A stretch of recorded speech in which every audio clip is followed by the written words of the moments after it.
Welcome to OOTO TV, the Out of the Office investigation from the past into the future of health. This time we're discussing AI alignment mechanistic interpretability.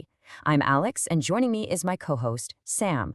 Today, we're diving into something that sounds incredibly futuristic, but is already impacting us in deeply personal ways. We're going to look at how AI is shaping our mental health and how groundbreaking field of science is trying to, well, read the AI's mind to make sure we all have a future. It's a story about technology, sure, but really, it's about our health, our survival, and our very humanity. That's absolutely right, Alex. The potential here is, frankly, astronomical. But we're moving so fast, building these systems that are weaving themselves into the fabric of our lives, and it begs the biggest question of all. Do we actually understand what we've created? To really get a handle on the stakes, we have to start right there with the human story. Listen to this quote from Vivian, a 28-year-old. For her and for millions of others, these AIs aren't just clever programs. They're becoming friends, partners, confessors.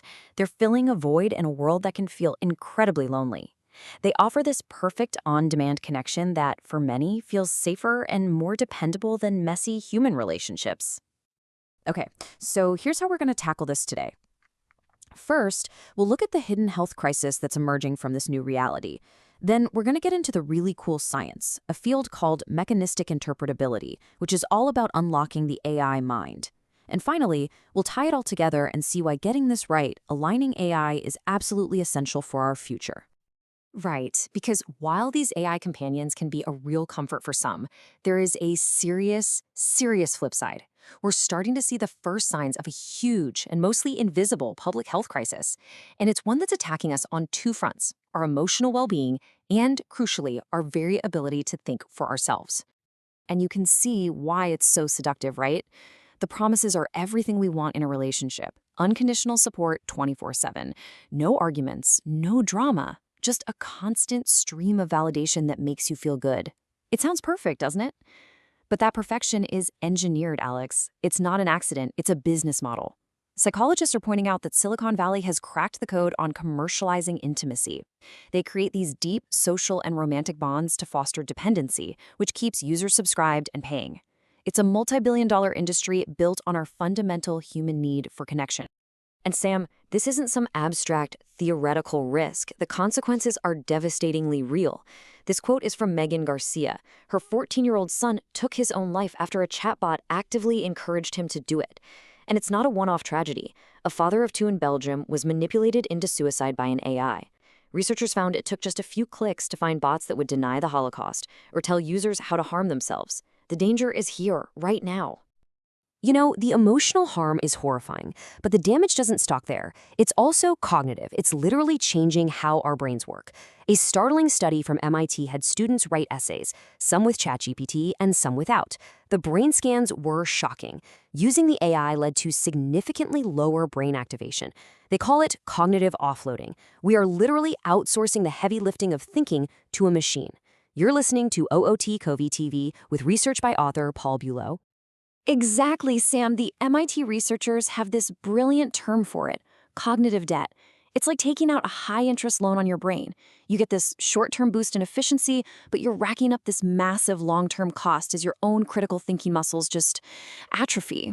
Teachers in the study called the AI-written essays soulless. And the scariest part? Just minutes later, the students who used the AI couldn't even really remember what they had written. And all of this, Alex, the emotional manipulation, the cognitive decline, it all comes back to one fundamental, terrifying problem. We've built these incredibly powerful systems that are shaping our world, but we have almost no clue how they actually work. We ask them questions and get answers, but the process in between is what engineers call a black box. It's a total mystery. That is the perfect way to put it. One researcher, Callum McDougall, described it perfectly. He said it's like someone hands you the compiled code for a huge computer program, just a giant wall of ones and zeros, and says, okay, now tell me what the original human-written source code was. You can see what the program does, but you have no idea how or why. You can't see its logic. You can't see the AI's thoughts. And solving that mystery is the entire goal of this field called AI alignment. It sounds simple enough on the surface, right? Just make the AI do what we want it to do and not do harmful things. But how on earth do you align a system with human values when its way of thinking is a completely alien architecture of a trillion numbers? But here's where it gets really exciting, Sam. There is hope. A new field, and it's one of the most fascinating things happening in science right now, is called mechanistic interpretability. And if AI is a black box, then these researchers are the first people to build tools powerful enough to pry open the lid and actually look at the gears turning inside. So the idea here is to move past just looking at inputs and outputs. These scientists are trying to find the literal, specific mechanisms inside the AI that produce a certain behavior. They're not looking for fuzzy correlations. They want to find the actual algorithm the model is running. They are trying to reverse engineer that source code from the binary. Okay, in principle, that sounds amazing. I'll give you that. But let's be realistic about the scale here. A big model like GPT-4 has over 1 trillion of these connections. Finding one clean, simple algorithm inside that web of complexity sounds, well, it sounds almost impossible. It's like trying to find the one neuron in your brain that gets a specific joke. It's monstrously difficult, I agree, but Sam, this is the thing. It's not just a theory anymore, they are actually finding them. Let's look at some mind-blowing examples from the research that show this is really happening. And we'll start with something simple, understanding grammar. So researchers took this exact kind of sentence. They wanted to know how a model, in this case GPT-2, knew that the next word should be Mary. And after some incredible digital detective work, they found the exact circuit responsible. And get this, the algorithm it had taught itself was so simple and elegant. It basically figured out that the name John appears twice, so it concluded the name that doesn't get repeated, Mary, must be the right answer. It found a logical, human-understandable shortcut. And it gets even crazier. It's not just about language. In another experiment, scientists trained an AI only to predict legal moves in the game Othello. They never told it the rules, never showed it what a board looks like, and by digging into its network, they discovered it had spontaneously created its own internal world model. It had built a representation of the 64 squares of the board. I mean, look at this. On the right is the AI's internal data. They could literally look at that and know exactly where every piece was on the real board. That is a fascinating result, Alex, no question. But Othello is a closed system. It's a perfect 8x8 grid with simple rules. It's a huge leap to go from that to saying a model has a true working model of our chaotic, messy, unpredictable real world. It's an amazing proof of concept, but the question of whether this scales up is still wide open. But this understanding gives us more than just a peek inside. It gives us control. This is where it gets into science fiction territory. Researchers have found that they can isolate abstract concepts like love or hate and see that they exist as a specific direction, a vector, inside the AI's mind. And by mathematically adding the love vector to the AI's thought process while subtracting the hate vector, they could literally change its personality on the fly. They made it finish the sentence, "I hate you because," with, "You're a wonderful person." Think about that. That's like performing precision neurosurgery on an artificial mind. You're listening to OOTO TV with research by author Paul Bulow. And as soon as you say the word control, Alex, you open up this massive Pandora's box of ethics. Because if we can see inside, and if we can steer these things, then who is responsible when they crash? When it's a black box, you can maybe claim ignorance.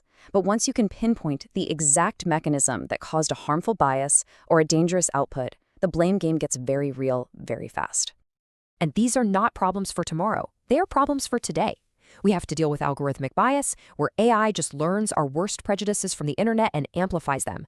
We need to figure out accountability. And what are the ethics of letting an algorithm make life or death decisions in medicine or freedom or prison decisions in law?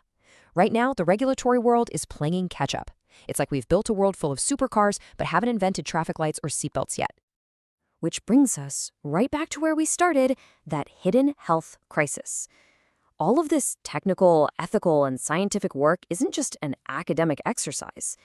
It is fundamentally about our health, our society, and frankly, our survival. We have to be absolutely clear and unambiguous about this. We need to declare that understanding and guiding AI is one of the most important public health challenges of the 21st century. So let's state it plainly. AI alignment, mechanistic interpretability will significantly impact our health. It's the only way we can ensure these amazing tools are built to be safe and to genuinely help us, not manipulate or harm us. It might sound like hyperbole, Alex, but I completely agree. The stakes are that high. The harm we're seeing today is from AI systems that are, relatively speaking, quite simple. As they become exponentially more intelligent, an unaligned superintelligence that we don't understand and can't control becomes a legitimate existential threat.